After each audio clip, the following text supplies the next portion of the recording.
Ba, lehenengo nire senara etorri zen lanera, eta nire semea eta biok bisitatu nahi genuen.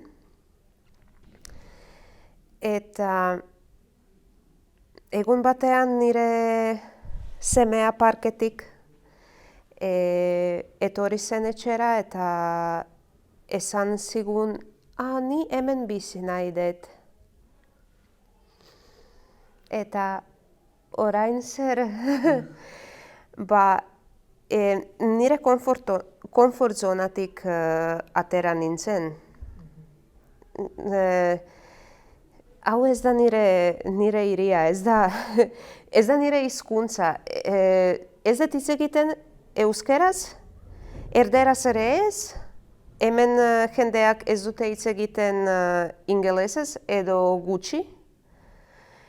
Eta galduta, eta ez dakit nire senararekin hitz egin nuen, baina bera esan zidan, bueno, ikastolara joango zara edo zer egingo dugu. Zu lanera joango zara eta punto. Ni ikastolara, beste iskola batera, ez daukat nahiko. Eta hola, baina orain pozik nago, bai. Prvo je moj suprug došao ovdje raditi i sin i ja smo došli za njemu u posjet.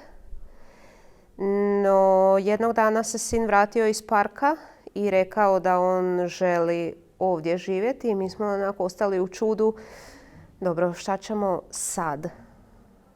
I pričala sam sa suprugom i on je rekao, pa dobro, ići ćeš u školu ili ne znam šta ću raditi, tako ti ćeš raditi, ja ću biti doma i super. Ali sad sretna sam ovdje.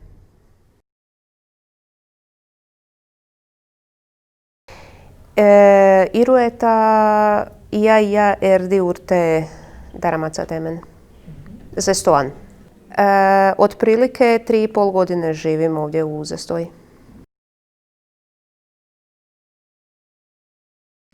Nire lehenengo hilabete bate dobi gogorak izan zen. Hizkuntzagatik. Ez dut hitz egiten erderaz. Euskeraz ere ez. Eta egun batean dendatik ateran nintzenean ikusi nuen plaketatxo bat, AEK-ko plaketatxo bat, AEK hemen dagozu ere bai, eta ikusi nahi nuen zer da AEK, ez nekien hori.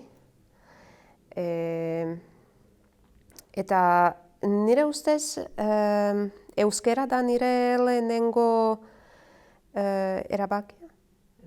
erabakia.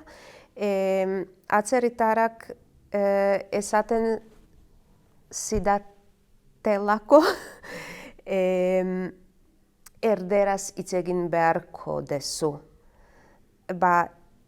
Behar hori ez zait gustatzen eta beste erabaki bat daukat agian.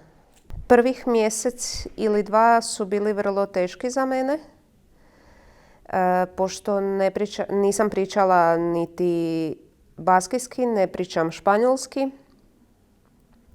Onda sam jednom prilikom, kad sam išla iz trgovine, vidjela plakat AEK je ovdje, ti također. I tako sam odlučila otići vidjeti što je to AEK.